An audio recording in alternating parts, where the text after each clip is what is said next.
আসসালামু আলাইকুম রহমতুল্লাহি ওবারাকাতু। আজকে আমরা কুরআন শরীফর ৯০ নাম্বার সূরা সূরা আল বালাদ আমরার নিজর ভাষায় বুঝার চেষ্টা করমু। এই সূরাটাও একটা মাক্কি সূরা এবং সূরাটার মাঝে ২০টা আয়াত আছে। এই সূরাটারেও বুঝার স্বার্থে আমরা কয়েকটা ভাগে ভাগ করতাম পারি। এই সূরার প্রথম ৩টা আয়াতও আল্লাহ কয়েকটা শপথ নিয়া ৪ নাম্বার আয়াতও কিতার লাগি শপথ নিছইন দুনিয়াবি জীবন যে একটা স্ট্রাগল ইটা উল্লেখ করছইন। এর বাদে ৫ থাকি ১০ নাম্বার আয়াতও আল্লাহ আমরারে রিমাইন্ডার দিছইন যে আমরার এই দুনিয়াবি জীবনের স্ট্রাগলগুলা উদ্দেশ্যহীন অথবা পারপাসবিহীন নাই। আর মনে করাইয়া দিছইন যে আমরার সামনে ২টা পথ। এর বাদে ১১ থাকি ১৬ নাম্বার আয়াত হলতো আমরার দুনিয়াবি জীবনের কিছু ইম্পর্টেন্ট স্যাক্রিফাইস অথবা স্ট্রাগল হলতোর উদাহরণ তুলিয়া ধরছইন, যাতে আমরা এইগুলা লইয়া চিন্তা করিয়া কোন পথ বাছিয়া নিতাম ইটার সিদ্ধান্ত নিতাম পারি। এর বাদে ১৭ এবং ১৮ নম্বর আয়াত পিপুল অফ রাইট যারা ডাইনাতো আমলনামা পাইব তারা দুনিয়াবি জীবনও কিলাখান চলব এবং আখেরাতর জীবনও তারারে কিলাখান সম্মানিত করা হইব ইটা তুলিয়া ধরছইন। আর ফাইনালি ১৯ এবং ২০ নাম্বার আয়াত পিপুল অফ লেফট যারা বামাতো আমলনামা পাইব তারা কিতার লাগি বামাতো আমলনামা পাইব এবং আমলনামা পাওয়ার বাদে তারার চিরস্থায়ী জীবন কই খাটানি লাগব এরারে যে প্রেসার কুকারও হারাইয়া ইটারে সিল করিলাবা হইব ইটা তুলিয়া ধরছইন, যাতে আমরা নিজেরে এই প্রেসার কুকার থাকি বাঁচাইতাম পারি।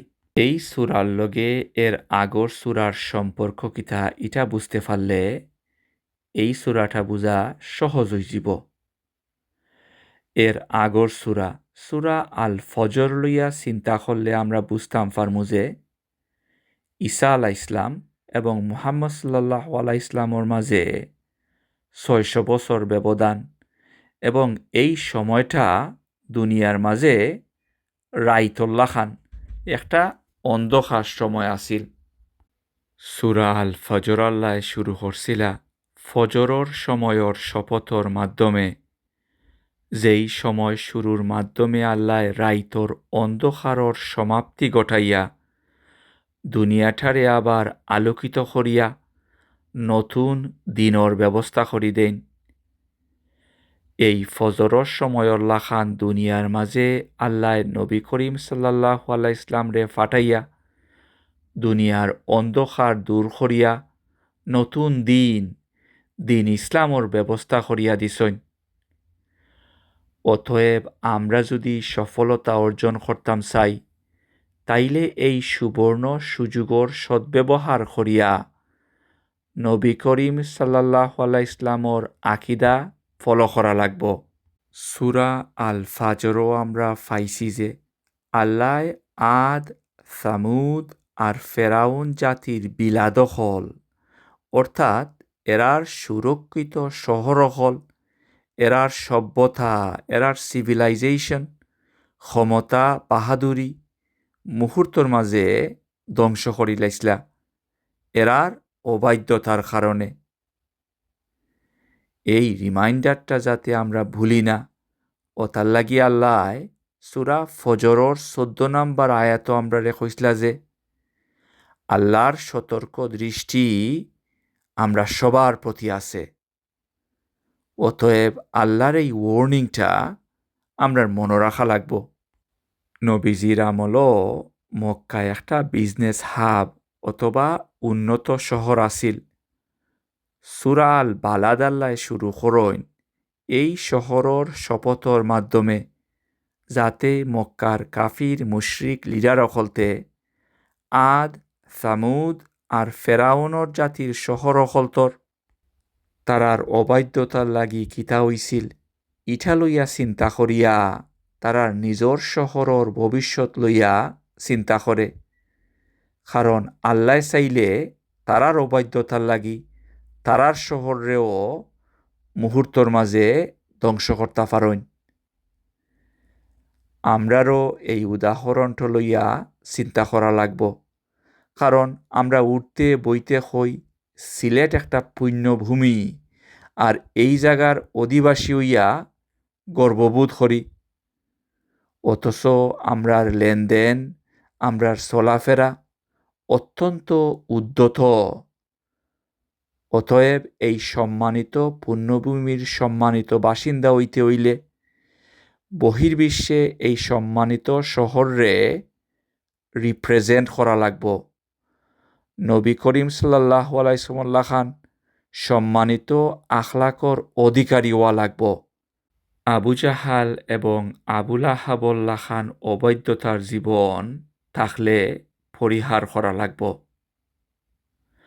নুমান আলী খানে খুব সুন্দর করে সূরা আল ফাজর ওর লগে এই সূরার কানেকশন অথবা কন্টিনিউয়েশন তুলিয়া ধরছইন আর কইসইন সূরা আল ফজরর শেষর দিকে আল্লাহ কইসলা ইয়া আইয়াতুহান নাফসুল মুতমাইন্না ও প্রশান্তিময় আত্মা ও ট্রাঙ্কুইল সোল আর সূরা বালাদ শুরু করছইন মক্কার শপথর মাধ্যমে কারণ এটা একটা ট্রাঙ্কুইল প্লেস যারা কাবার সামনে গেছইন তারা হইতে পারবা যে মানুষের যত ধরনের সমস্যা হই থাকে না কেনে কাবা শরীফর সামনে গেলে মুহূর্তর মাঝে মানুষের অন্তর প্রশান্তিয়ে ভরি যায় এর বাদে সূরা আল ফজরর ২৮, ২৯ এবং ৩০ নম্বর আয়াত আল্লাহ উল্লেখ করছিল যে বেহেস্ত যাইবার আগে আল্লাহর প্রিয় গুলাম হলতরে খোয়া হইব আজকে তুমি তোমার রবর গেছে ফিরিয়ে আও সন্তুষ্ট অবস্থায় আর তোমার রবও তোমার উপরে সন্তুষ্ট আল্লাহ তারারে কইবা আমার অন্যান্য সম্মানিত গুলাম হলতর লগে শরিক হও আমার জান্নাত দুনিয়ার মাঝে আমরা এটা উপলব্ধি করতাম পারি যখন আমরা হজ অথবা উমরা করা যাই কারণ দুনিয়ার বিভিন্ন প্রান্ত থাকি ছুটিয়ে আওয়া আল্লাহর অন্যান্য প্রিয় গুলাম হলতর লগে আমরা শরিক হই তান বাগানো অতএব নেক্সট টাইম হজ অথবা উমরা করাত গেলে এই উদাহরণটা মাথাত রাখা লাগব ওখন আমরা এই সূরার প্রত্যেকটা আয়াত আলাদা আলাদাভাবে বোঝার চেষ্টা করব ইনশাআল্লাহ আউযু বিল্লাহি মিনাশ শাইতানির রাজীম বিসমিল্লাহির রহমানির রহিম লা উকসিমু বিহাযাল বালাদ আল্লাহ এই আয়াত মক্কা নগরীর শপথ নিরা আর ইনডাইরেক্টলি মক্কার কাফির মুশরিক লিডার হলতরে ওয়ার্নিং দিরা যারা এই পবিত্র ভূমি থাকিয়া আল্লাহর অবাধ্যতা করের নিজেরে ইব্রাহিম আলাইহিস সালামর বংশধর দাবি করিয়াও কাবাগররে সম্মানিত জানিয়াও ইব্রাহিম আলাইহিস সালামর আকিদা বাদ দিয়া এই কাবাগরও মূর্তি পূজা করে এই শহরর সম্মানর বরখেলাফ করে আদ সামুদ আর ফেরাউনুল্লাহ খান আসমানি কিতাব আর নবীসকল সামনে ফাইয়াও এই সুযোগর সদ্ব্যবহার করে না এই আয়াত লইয়া আমরারও চিন্তা করা লাগব আমরার গ্রাম অথবা শহর হলতরে আমরার জীবনযাপনের লাগি শান্তিময় এবং সহজ করিয়া দিবার লাগি কুরআন এবং নবী করিম সাল্লাল্লাহু আলাইহি ইসলামর অনুসারী হিসাবে আমরারে বাঁচিয়া নিবার লাগি আল্লাহর কাছে কৃতজ্ঞ থাকিয়া সময় এবং সুযোগর সদ্ব্যবহার করিয়া সফলতা অর্জনের লাগি আগুইয়া যাওয়া লাগব। আমরার সমাজরে দুর্নীতিমুক্ত, ঘুষমুক্ত, সুদমুক্ত করিয়া সমাজের মাঝে ইনসাফ প্রতিষ্ঠা করা লাগব। 2 নম্বর আয়াত হইল ও আনতা হিল্লুম বিহাযাল বালাদ। আল্লাহ নবীজিরে উদ্দেশ্য করিয়া কইন, আর তুমি এই শহরও হালাল। আল্লাহ কিতার লাগি নবীজিরে এই শহরও হালাল কইসন। ইটার ব্যাখ্যা বিভিন্ন মুফাসসির হলতে বিভিন্নভাবে দিছইন। আমরা যাতে এইগুলা লইয়া চিন্তা করতাম পারি, ওতার লাগি কয়েকটা মত এই জায়গাত উল্লেখ করমু। একজনে কইসইন, মক্কা দুনিয়ার সব শহর হলতর মাঝে সম্মানিত শহর।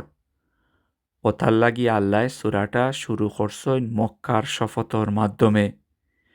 আর নবী করিম সাল্লাল্লাহু আলাইহি ইসলাম আল্লাহর সবচেয়ে সম্মানিত গুলাম। আর তানরে এই শহরও কুরআনের মাধ্যমে গাইডেন্স দিয়া ফাটাইছইন এই শহর এবং দুনিয়ার মানুষরে অন্ধকার থাকি আলোর দিকে ফিরাইয়া আনবার লাগি।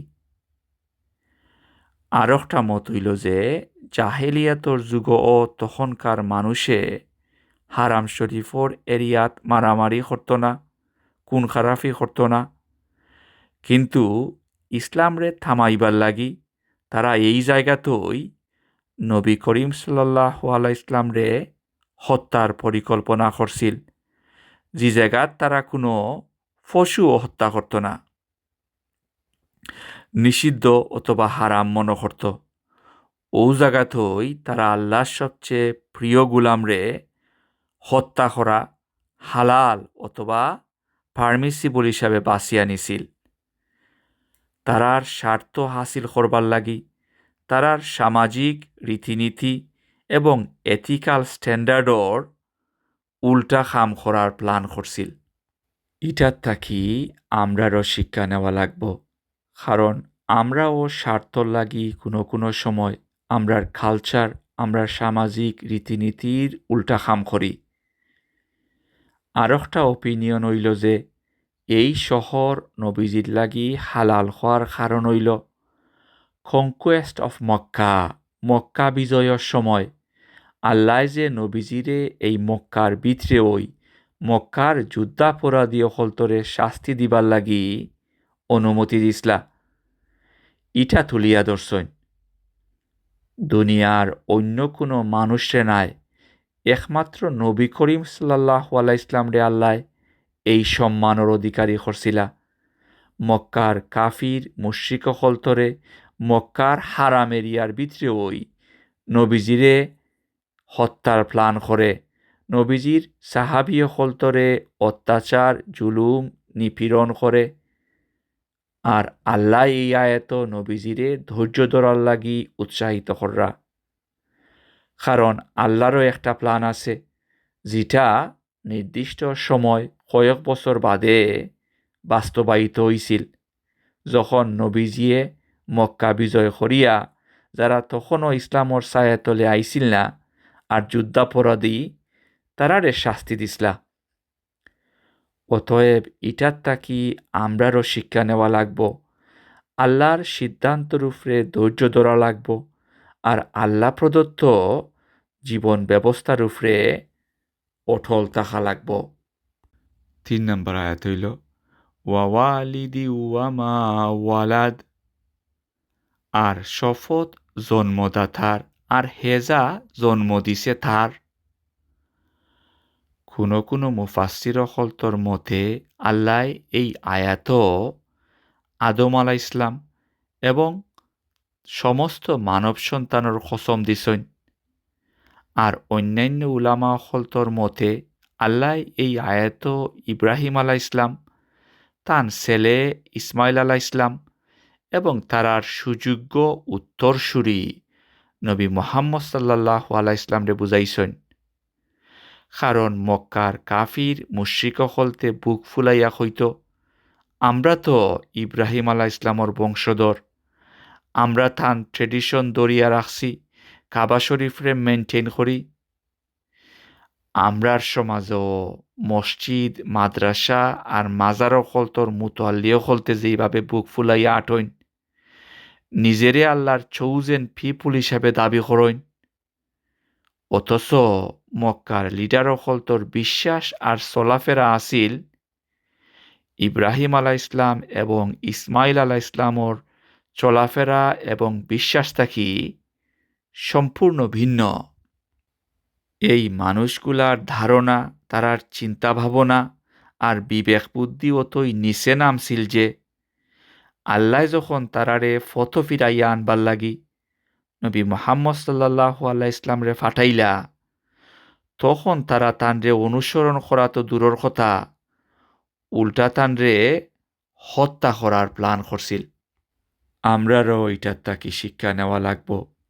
আমরারে সঠিক ফত ফিরাইয়া আনবার লাগি আল্লাহ যখন কোনো আয়াত অথবা নিদর্শন ফাটাইন, তখন মক্কার অধিকাংশ মানুষল্লা খান ইটার বিরোধিতা না করিয়া আবু বক্কর রাদিয়াল্লাহু তাআলা আনহুল্লাহ খান সত্তরে গ্রহণ করা লাগব। এই তিনোটা আয়াত শপথ নিয়া 4 নম্বর আয়াত আল্লাহ কিতার লাগি শপথ নিছইন ইটা উল্লেখ করছইন। অতএব 4 নম্বর আয়াতটা ভালা করি বুঝা লাগব। 4 নম্বর আয়াতটা হইল লাকাদ খালাকনাল ইনসানা ফি কাবাদ। আল্লাহ কইন অবশ্যই আমি মানুষের জীবনও দিছি কাবাদ। আমরা যেহেতু মানুষ, ওতার লাগি আমরা প্রত্যেকের জীবনে ওই কাবাদ আছে। অতএব এই কাবাদ কি জিনিস ইটা বুঝা লাগব। কাবাদ শব্দর মানে হইল স্ট্রাগল, দুঃখ কষ্ট, হার্ড ওয়ার্ক, এন্ডলেস ডিফিকাল্টিস। আমরা আমরার সমাজর ধনী, প্রভাবশালী, ক্ষমতাবান মানুষ সকলতর দিকে খেয়াল করিয়া মনে করি তারার জীবনত কোনো দুঃখ কষ্ট অথবা স্ট্রাগল নাই, কিন্তু নিশ্চয়ই আছে। আমরা অন্য মানুষের দামি গাড়ি, বড় বাড়ি, ব্যবসা দেখিয়া মনে করি এরা বেহেস্ত আছে, খালি আমরার জীবন ওই দুঃখ কষ্ট। ওতার লাগি আল্লাহ আমরারে এই আয়াত মনে করাইয়া দিরা যে আমরা জি পেশা ওই বাঁচিয়া নেই না খেনে, অথবা অলসতার জীবন বাঁচিয়া নিয়া কোনো খাম কাজ না করলেও স্ট্রাগল থাকব। নবী করিম সাল্লাল্লাহু আলাইহি ইসলাম সঠিক ফত অটল থাকার বাদেও তার জীবনও স্ট্রাগল আছিল। আর আবু জাহেল, আবু লাহাব তারা আল্লাহ প্রদত্ত জীবন ব্যবস্থার অনুসারী না হইয়া নিজর মনে জিকান চাইছে উখানু করছে, তার বাদেও তারার জীবনও স্ট্রাগল আছিল। ব্যবধান হইল নবী করিম সাল্লাল্লাহু আলাইহি ইসলাম এবং তার সাহাবী হলতে আল্লাহ প্রদত্ত জীবন ব্যবস্থা বাস্তবায়িত করবার লাগি আল্লাহর গেছ থাকি অফুরন্ত নিয়ামত পাইবা। অন্যদিকে আবু জাহেল এবং আবু লাহাব যেহেতু রং ফত স্ট্রাগল করছে, ওতার লাগি তারার পরিণাম হইব অত্যন্ত দুর্বিষহ। আমরার জীবনের স্ট্রাগল হলতর যে একটা নির্দিষ্ট পারপাস আছে, আমরা যাতে প্রত্যেকটা স্ট্রাগলের সময় আল্লাহর উপরে ধৈর্য ধরতাম পারি এবং আল্লাহর সন্তুষ্টির ফতো আগ্রহে যাইতাম পারি। মক্কার কাফির মুশরিক লিডার হলতল্লা খান বুল ফতে আঠি না। ওতার লাগি আল্লাহ 5 থাকি 9 নাম্বার আয়াত হলত আমরার সামনে কিছু গুরুত্বপূর্ণ ওয়ার্নিং অথবা অ্যাডভাইস হল তুলিয়া ধরছইন, যাতে আমরা সঠিক সিদ্ধান্ত নিতাম পারি। 5 নাম্বার আয়াত হইল আয়াহসাবু আল্লা ইয়াকদির আলাইহি আহাদ। আল্লাহ কইন হে মনে করছ নিজে তার উপরে কেউ ক্ষমতাবান নাই? এটা একটা অনেক বড় প্রশ্ন, একটা বিশাল ওয়ার্নিং। আর খালি মক্কার কাফির মুশরিক লিডার হলতো লাগিওই নাই, আমরার লাগিও যদি আমরা তারাল্লা খান অবাধ্যতার জীবন বাঁচিয়া নেই, ক্ষমতার অপব্যবহার করি, এই ক্ষমতাটা যে আল্লাহ আমরারে একটা স্বল্প সময়ের লাগি পরীক্ষা করবার লাগি দিছইন ইটা বলি যায়। এই মানুষগুলায় ক্ষমতা পাইয়া ক্ষমতার অপব্যবহার করে আর ধন সম্পদ পাইয়া কিতা করে ইটা আল্লাহ বাদর আয়াত তুলিয়া ধরছেন। 6 নাম্বার আয়াত হইল ইয়াকুলু আহলাকতু মালাল লুবাদা। ধন সম্পদ পাইয়া ইটারে সঠিকভাবে ব্যবহার করত কিতা হে ইটারে ফানিল্লা খান উড়ায় আর অনুসূচনা তো দূরের কথা উল্টা অহংকার করিয়া অন্য মানুষরে কয় আমি তো প্রচুর ধন সম্পদ উড়াইছি। আমরার সমাজও ইলাখান মানুষের অভাব নাই। এমপি হল তোর হলফনামা দেখলে বোঝা যায়। কারণ এক একজনের হাজার হাজার কোটি টাকার লোন, অথচ কোটি কোটি টাকার গাড়ি দৌড়াইন, টেকারে ফানিল্লা খান খরচ করইন আর ঋণ খেলাফি হিসাবিওই মৃত্যুবরণ করইন। আমরা আল্লাহর গেছে এই ধরনের ক্ষমতা আর ধন সম্পত্তিটা কি ফানা চাই। 7 নম্বর আয়াত হইল আয়াহসাবু আল্লাম ইয়ারাহু আহাদ। আল্লাহ কইন হে কিতা মনো করছে নিজে কেউ তারে দেখে না। এই মানুষগুলায় ক্ষমতার অপব্যবহার করে টেকা পয়সা রং জাগাত ডালিয়া তার আধিপত্য বজায় রাখতে চায়। পলিটিক্যাল পার্টির গেছ থাকি ফেইবার ফাইবার লাগি বড় অ্যামাউন্ট ডোনেশন দেয়। ওতার লাগি আল্লাহ এরারে মন করাইয়া দিরা যে আল্লাহ তারার প্রতিটা কুকর্ম সম্বন্ধে ফুলি অবগত এবং হে যদি তওবা করিয়া সঠিক পথ ফিরিয়া নাই তাইলে অচিরেই তারে পাকড়াও করবা। 8 নম্বর আয়াত হইল আলাম নাজ আল্লাহু আইনাইনি। আল্লাহ কইন আমি তারে 2টা চোখ দিছি নানি। আমরা যেহেতু চোখ দিয়া দেখিয়া 8টার সময় বিপদ আপদ এড়াইয়া চলি, ফেকো ফারানা দিয়া জমিনর আইলে দিয়া আঠি অথবা ড্রেইনও ফারানা দিয়া ফুটপাতও আঠি। ওতার লাগিয়া আল্লাহ আমরার চোখরে ইউজ করিয়া আমরার বাজে খামগুলার দিকে খেয়াল করবার লাগি উৎসাহ দিরা। কারণ এই চোখ দিয়েই আমরা অন্য মানুষ সকলতর ভুলগুলা ঠিকই লক্ষ্য করি। 9 নম্বর আয়াত হইল ওয়ালিসানা ওয়া শাফাতাইনি। আর কইন আমি কি তারে একটা জিফরা আর 2টা ঠোঁট দিছি নানি। জিফরার মাধ্যমেই আমরা কথা হই, মুহূর্তর মাঝে মনের ইচ্ছা প্রকাশ করি। শরীরের অন্য কোনো অঙ্গে এইভাবে আমরা ইচ্ছারে প্রকাশ করতে পারে না। খান রে আমরা যতই দলামোচা করি না খেনে ইটায় জিফরাল্লা খান শব্দ উচ্চারণ করতে পারে না। অতএব এই অ্যামেজিং নিয়ামতর লাগি আল্লাহর কাছে কৃতজ্ঞতা প্রকাশ করা লাগব। এই জিফরারে ইউজ করিয়া ক্ষমতা আর ধন সম্পদর অহংকার এবং অন্য কোনো উপায়ে আল্লাহর অবাধ্যতা থাকি নিজের বিরত রাখা লাগব। জিফরায় যদিও একটা বাজে কথা কইবার লাগি পাগল হই যায়, দিওটা ঠুটরে বন্ধ করিয়া ইটারে কন্ট্রোল করা লাগব। কারণ ঠুট বন্ধ করি লাইলে জিফরায় যতই ফালাফালি করইন না খেনে তান কথাকে শুনত নাই। অতএব আমরা যদি আমরার চোখ মুখ আর খানোর সদ্ব্যবহার করতাম পারি তাইলে সঠিক পথ অটল থাকাটা সহজ হয়ে যাব। এর বাদর আয়াত আল্লাহ তুলিয়া ধরছইন তাইন যে আমরা সামনে দিওটা ফতই খোলা রাখছইন যাতে আমরার বিবেক বুদ্ধি খামো লাগাইয়া নিজর লাগি সঠিক সিদ্ধান্ত নিতাম পারি। 10 নম্বর আয়াত হইল ওয়াহাদাইনাহুন নাজদাইন।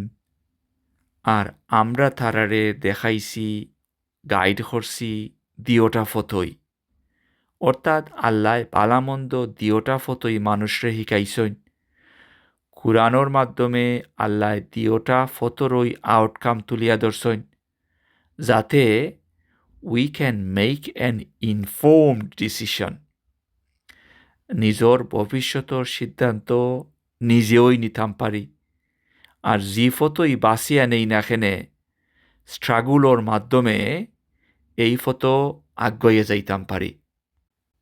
এর বাদর আয়াত আল্লাহ সঠিক ফতটার রিয়েল পিকচার আমরা সামনে পরিষ্কারভাবে তুলিয়া ধরছেন, যাতে মানুষ বিভ্রান্ত না হয়।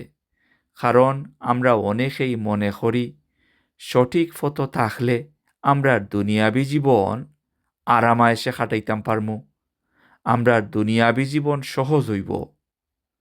আর আল্লাহ যখন আমরারে ইমানর পরীক্ষা করেন, তখন আমরা হাই হুতাশ করি, আল্লাহরে দোষ দেই আর মাথা আসারি। ও তার লাগি আল্লাহ আমরারে এই আয়াত মনে করাইয়া দেন যে সিরাতাল মুস্তাকিম ও কিন্দা পার্ক নাই, যে কেউ মুখ দিয়া বিশ্বাস করিলাইছি হইয়া বেহেস্ত যাইতে পারত নাই। মেট্রিক পরীক্ষাত এক্সট্রা অর্ডিনারি রেজাল্ট করতে হইলে যেইভাবে অনেক কষ্ট করা লাগে, এইভাবে চিরস্থায়ী সফলতা অর্জন করতে হইলে ইটার যোগ্য হিসাবে নিজেরে প্রমাণ করা লাগব। 11 নম্বর আয়াত হইল ফালাকতাহামাল আকাবা। আল্লাহ কইন মানুষে এই খারাফত স্টিপ পাথ, সিলেটি ভাষায় আমরা কই অথবা হবিগঞ্জি ভাষায় আমরা কই উটনি, ইটা অতিক্রম করিয়া উফরেদি উঠবার লাগি চেষ্টা করে না। কিতার লাগি মানুষে এটা করে না? কারণ উটনি অথবা সিঁড়ি বাইয়া উফরেদি উঠতে এফোর্টস লাগে, কষ্ট সহ্য করা লাগে। যারা হেরা গুহাত, হিমালয় পর্বত অথবা ইংল্যান্ডর উঁচা উঁচা পর্বতর উপরে উঠছইন, তারা কইতা পারবা পর্বতর উপরে বাইয়া উঠা কতখান কঠিন খাম। কিন্তু কষ্ট করিয়া বাইয়া উপরে উঠতে পারলে মুহূর্তর মাঝে মনটা প্রশান্তিয়ে ভরি যায়। যেহেতু সিরাতাল মুস্তাকিম একটা খাড়া উঁচা পথ, এই পথ দিয়া বাইয়া উঠতে গাম ছুটে। ওতার লাগি মানুষে অন্য পথ ধরে, যেটারে সহজ মনে হয়, অর্থাৎ তার মনে যা খুশি হে তাই করে, হে তার নফসর গুলাম হয়ে যায়। অথচ এই পথটা ঠারে একটা ডিচ অথবা গর্তর মাঝে লইয়া যায়, যেখানো সাপ আর বিচ্ছুয়ে ভরা, আর এখান থাকি পরে বাইয়া উফরে উঠার কোনো চান্স থাকে না। এর বাদে 12 নম্বর আয়াত আল্লাহ কইন ওয়ামা আদরাকা মাল আকাবাহ।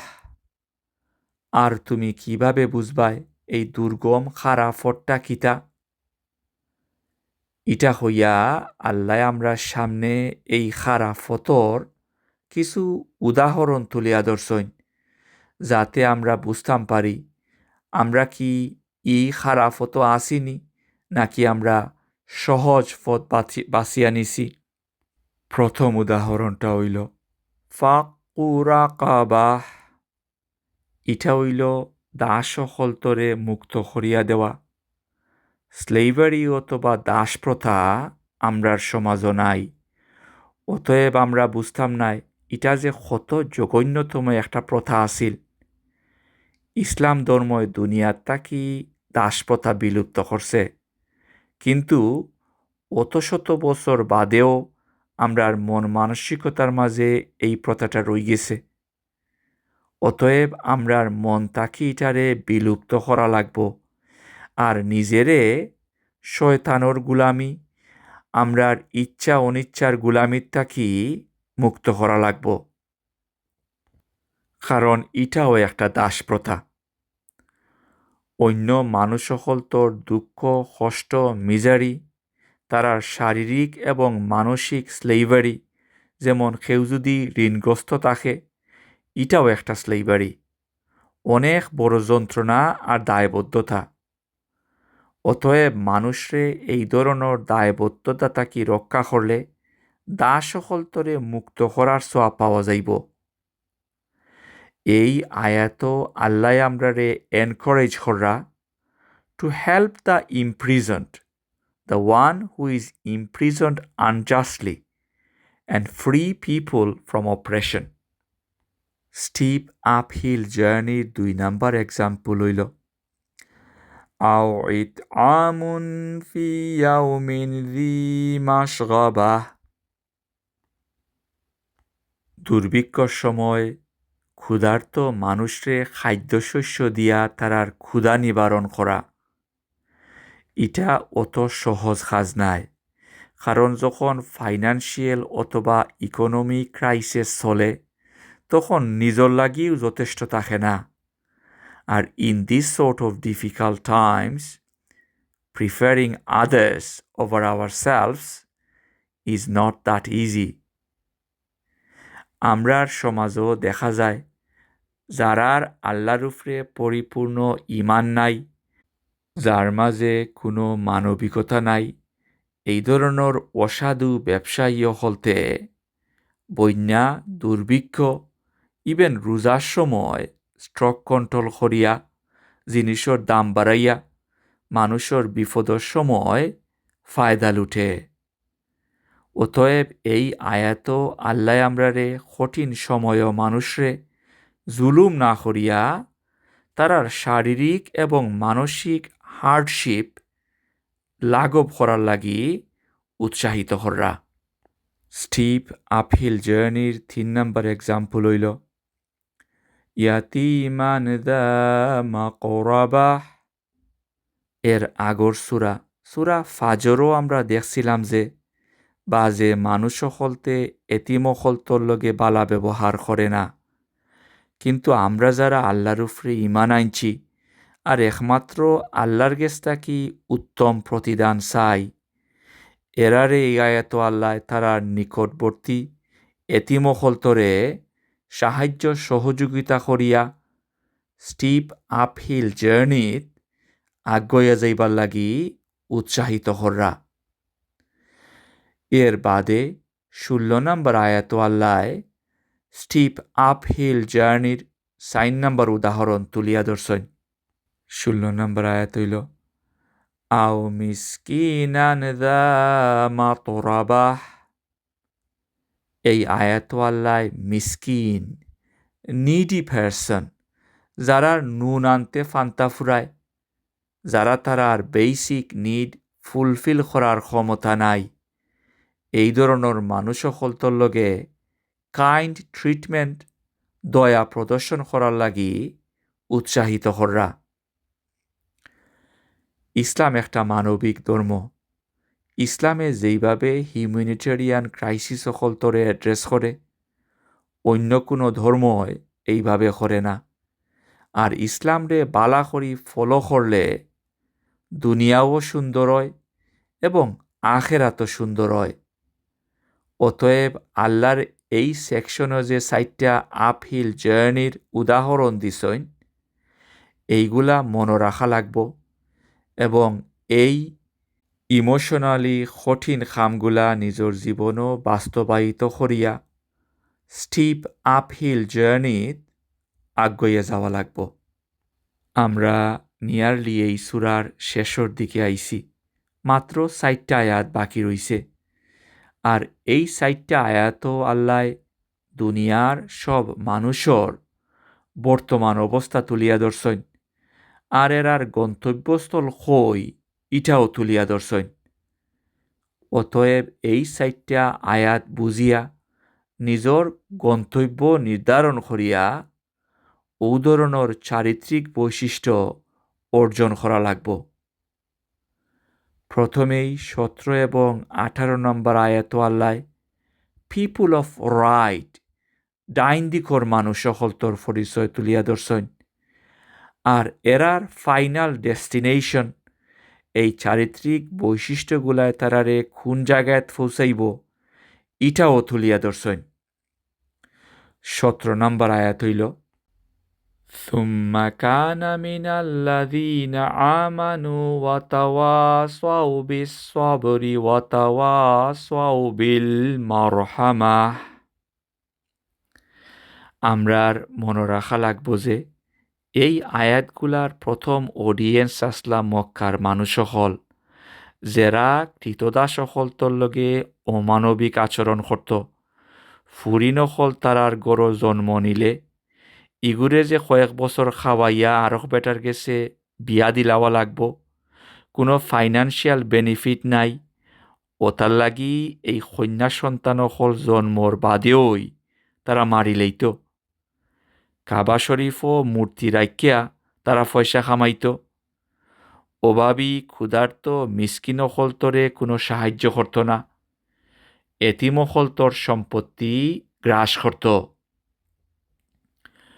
ওতার লাগি আল্লাহ 12 কি 16 নাম্বার আয়াত এই ধরনের অমানবিক খাম বাদ দিয়া আল্লাহ প্রদত্ত জীবন ব্যবস্থাত ফিরিয়ে আইবার লাগি উৎসাহিত করছেন আর এই আয়াত হইছেন যারা এই বাজে খামগুলা পরিহার করিয়া আল্লাহর একত্ববাদর উপরে ইমান আনিয়া কোরআন প্রদত্ত জীবন ব্যবস্থার উপরে অটল থাকব একে অন্যরে ধৈর্য ধারণ করবার লাগি উৎসাহিত করব আর দয়া প্রদর্শন করব তারার প্রতিদান কিতা ইটা আল্লাহ পাদর আয়াত তুলিয়া ধরছেন উলাইকা আসহাবুল মাইমানাহ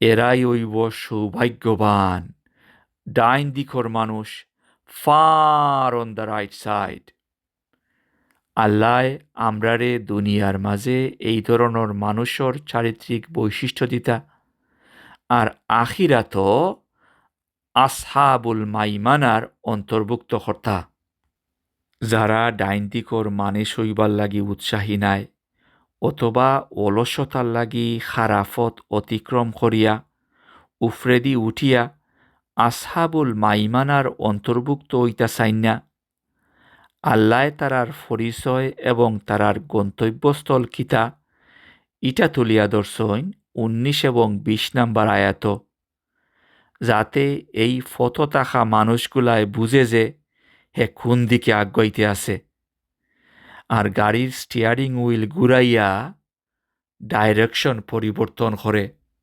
ওয়াল্লাযীনা কাফারু বিআয়াতিনা হুম আসহাবুল মাশআমাহ আর যারা আল্লাহর আয়াত হল নিদর্শন হল আল্লাহ যে আমরারে ডাইন দিকে আগাইয়া গিয়া সফলতা অর্জন করার পথ বাতাইয়া দিছেন ই ফত আগাইয়া যাইতে অস্বীকার করে এরাই হইব কম্পেনিয়ন অফ লেফট বামপন্থী বাম দিকর মানুষ এরাই বামাত আমল নামা পাইব এরাই হইব হতভাগা আল্লাহ আমরারে এই ধরনের হতভাগা হওয়ার তাকি রক্ষা কর্তা কারণ বামাত আমল নামা পাইয়া এরার গন্তব্যস্থ লইব আলাইহিম নারুন মুসাদা